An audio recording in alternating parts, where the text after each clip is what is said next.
یا بصیر وحین ورتبئی او زبنیم پاسمان کے پاس کا مرتبئی او زبنیم داور یادے بپتا کے اے اسمان اوڑی روڑی داور یادے بپتا کے اے اسمان اوڑی روڑی نور بگوری در تبارا تبئی او زبنیم ارچاوی سبا اختر دے اختر تیر شو ارچاوی سبا اختر دے اختر تیر شو بیا با امراز اخترا تبئی او زبنیم ما اولی دل پناشو است نور زگون روڑو ما اولی دل پناشو است نور زگون روڑو دا اردور سمندرا تبئی او زبنیم زما دومره یقین نشته لکه چې به باقی زما دومره یقین نشته لکه چې به باقی ای زما د کوڅې ورا تبئی او زبنیم اے اجری دما د لوری تاکه ناس پئی همزولی اے اجری دما د لوری تاکه ناس پئی همزولی یو بکی بل ته خبره تبئی او زبنیم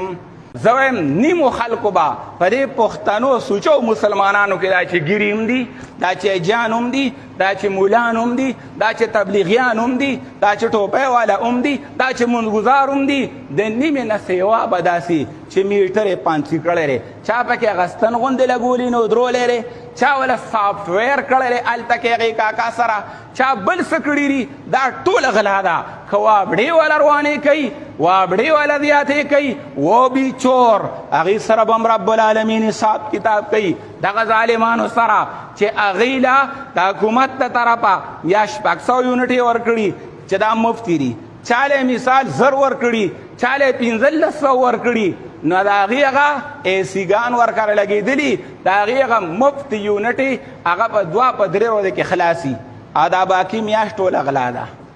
او الله اکبر استاد مونږ د وخته وکړو الله اکبر سمع اختر دغه شو ما وی چېره قرباني لږه غټه وړه په کلاره کښېنه رورا د کوی نه به لاول چینده خو باسئ لاول به د کوی نه مانګه خو باسئ لاول به د کوی نه سپی پکې پروت دی دا به ترې وباسل غواړي بیا ترې بوکې راوباسه پاکېږي به معامله ګنده ده ځمکه ګنده ده لارې هم پردی تنګې کړي دي لارې هم قبضه کړي دي پردی سړکونه هم قبضه کړي دي په سړکونو کې هم قبضه اچولې ده د الله نه نه یریږئ هغه الله چې هغه ته به یقوم الناس لرب العالمین تاسو موږ ټول به هغه ته ودرېږو دا د الله دربار ته پیشي ده د مسلمان په دې باندې خفقان نشته پړه کې او نبی علیه السلام وی چې کله په غلط کار د زړه دړکاو ځمکې پردی قبضري د هېچا خفقان نشته پړه کې ښه د مزې تسپیړې ټکه ده ټکه ده ټکه ده ټکه ده نه پلکې خره مزې اذان له خپل قانون جوړ کړی دی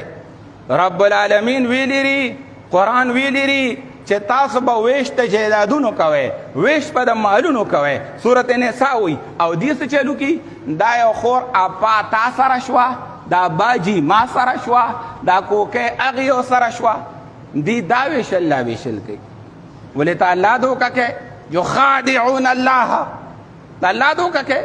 د الله قانون داسې دی دی ویلي دي او پښتانه وي زه بخلی ما نو وایي ته به کله دا خور بخي دې کې سشتې نه دا ستا د بابا نه پاتې وه دا ستا د بابا د پلار نه پاتې وه دا به ستا نه پاتې شي دا به زما نه پاتې شي دا نن چې کومه ځمکه باندې زما او ستا کور دی پرون په دې باندې د بل چا کور